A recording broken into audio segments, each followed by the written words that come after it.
लिख लो, क्या लिख लो। आप 5 पन्ना लिखिएगा, उंगली दर्द करेगा, नहीं होगा मेंस।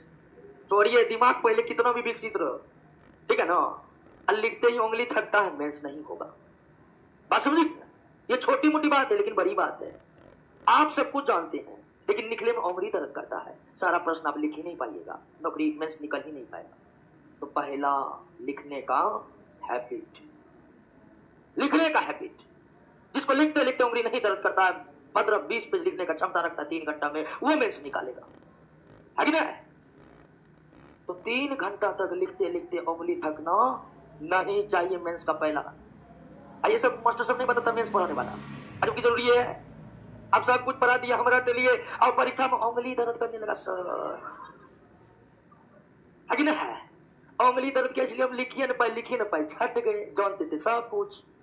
तो पहला मेंस का पहला कि 3 घंटा तक लिखते लिखते उंगली थकना नहीं चाहिए, और ये तब होगा जब आप लिखने का प्रैक्टिस करिएगा। बात समझ गए। पहला।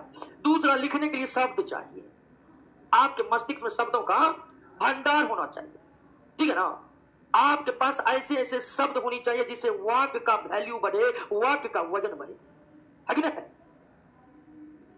तो शब्दों पर पकड़ होनी चाहिए, और शब्द पकड़ होता है अखबार पढ़ने से। क्या पढ़ने से? अखबार पढ़ने से, अच्छे अच्छे पत्रकार की बातों को सुनने से। बहुत पत्रकार जो बोलते हैं रिसर्च करके, ऐसे ऐसे शब्द बोलेंगे जिसको आपके मन मस्तिष्क में आएगा, और उस शब्द का इस्तेमाल करिए, आपके वाक्य का वजन। बात समझ गए। 1857 के क्रांति का प्रश्न पूछा, उत्तर तो एक ही होगा, स्टैंडर्ड, कि क्यों हुआ। निर्भर इस पर करता है कि आप किस तरह के शब्दों का चयन करके 1857 के क्रांति को उल्लेखित किए। तो पहला है लिखने का प्रैक्टिस, दूसरा है अखबार पढ़ने का प्रैक्टिस, जिससे आप अखबार इसलिए पढ़ना कि शब्दों का भरमार हमारे मस्तिष्क में हो। शब्द ही नहीं रहेगा तो आप लिखिएगा कैसे, है कि नहीं। आप जानते समझते सब कुछ। आपको तो गाय पर निबंध नहीं लिखना कि गाय को चाय पैर होती है, गाय दूध देती है, गाय घास खाती है, गाय पर तो निबंध लिखना नहीं है। तो दूसरा है शब्दों पर चयन, और शब्दों के चयन के लिए क्या करना है?